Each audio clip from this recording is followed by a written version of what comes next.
Now to the issue at hand about the Prime Minister dissing Michael. The Minister did no such thing. He did no such thing. The Prime Minister, in that speech last week, warned of a fourth industrial revolution that Jamaica cannot afford to miss out on if it is to secure what Manley, Michael wanted, Pattison wanted, Siaga wanted, Bustamante wanted, Shearer wanted, Portia wanted, Goulding wanted, this country's economic independence. They all so now want there's that. a fourth industrial revolution taking place in the world. New products and new technology defined as artificial intelligence and cyber-physical products. There are also new global trade dynamics that could see massive shifts in supply chains and production hubs. Jamaica must not stand by the wayside of history, once again, watching the vehicles of opportunity and prosperity pass us by. Now, very, very important. Very, very important. Yes, we missed it in the 70s. We made some bad decisions economically. We have another opportunity here. We must not make the same mistakes. Yeah? Holness went on to say, for varying reasons, Jamaica missed out on major developments during the first and second industrial revolution.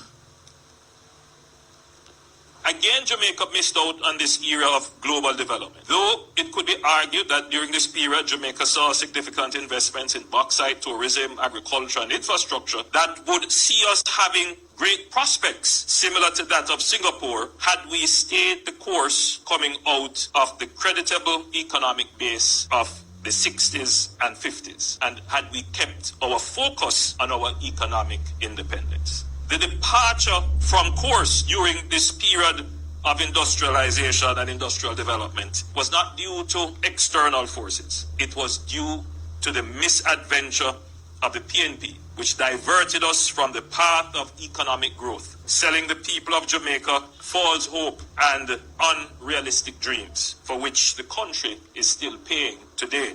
Those countries that were not distracted from the path of economic development and maintained a steady and balanced course managed to align their education systems and their economies to take advantage of the opportunities of industrialization, even if they were lagging behind at the time of the third industrial revolution. So countries like Singapore and South Korea were both very poor. Indeed, South Korea was much poorer than Jamaica. At the time of the third industrial revolution, they were just industrializing on the second wave of industrialization, but they stayed the course. Instead, we had a flirtation with ideologies that were foreign to us and did not serve us well. There's a very important point, is that had we stayed the course with all the social problems that needed to be addressed, had we stayed the economic course and ensured that our economy was aligned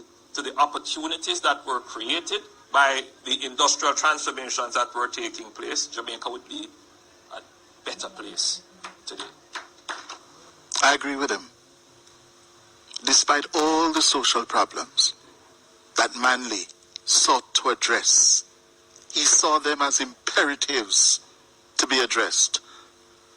Where Michael didn't get it right was balancing, ensuring that we grew the productive capacity of the country so that we could properly educate our people, properly take care of them in terms of public health, take care of the infrastructure of the country, educate our people well. That was where the balance went askew, where Michael was concerned. He didn't get that right. But to try to denigrate him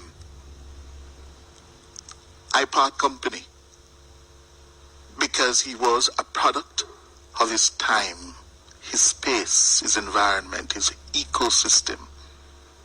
Yes, leadership demanded that he get it right because 20, 30 years later, that's how he's going to be assessed. Yeah?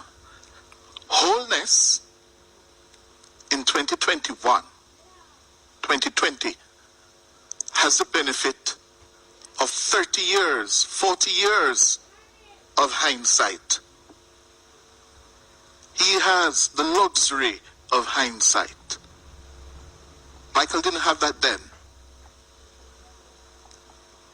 But it is to wholeness and his time and his leadership that he better damn well learn from the mistakes of the past, so we don't repeat those mistakes.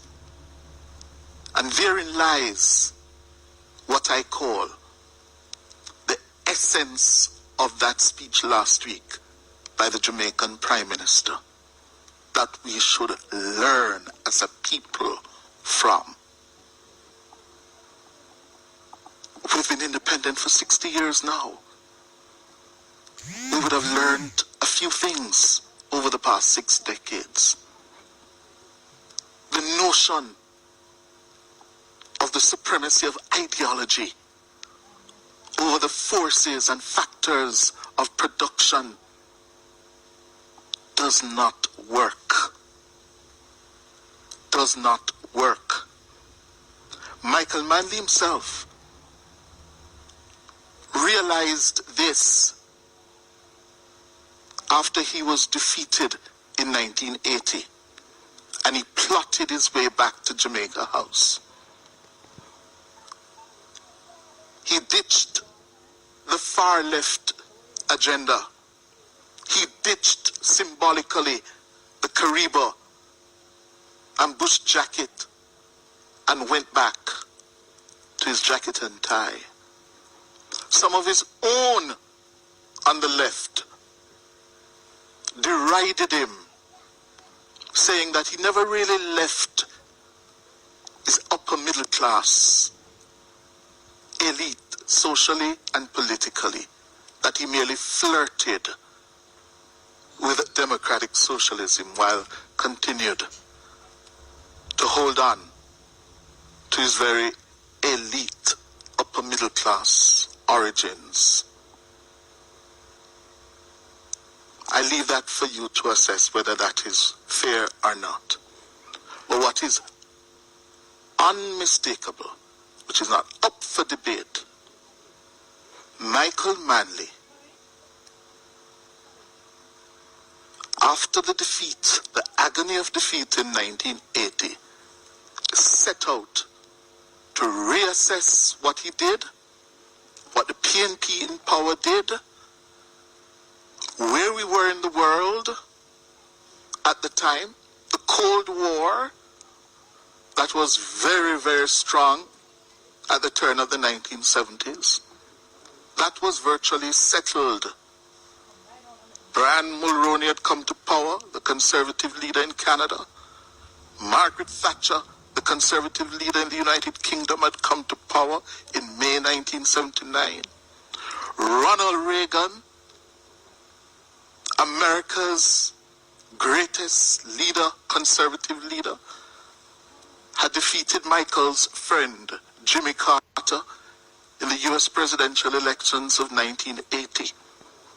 Gorbachev and his perestroika reformist agenda in what was then the collapsing Soviet Union had come to power. The Cold War between capitalism and communism had virtually come to an end. It was settled. It was now the reign of neoliberal political economies. The Berlin Wall had come down. Michael, as a public intellectual and as a thinker, realized what was happening in his world. And he decided to change gear, change strategy, tactics. So he made his road to Damascus, aka to the White House, to meet with then President George Herbert Walker Bush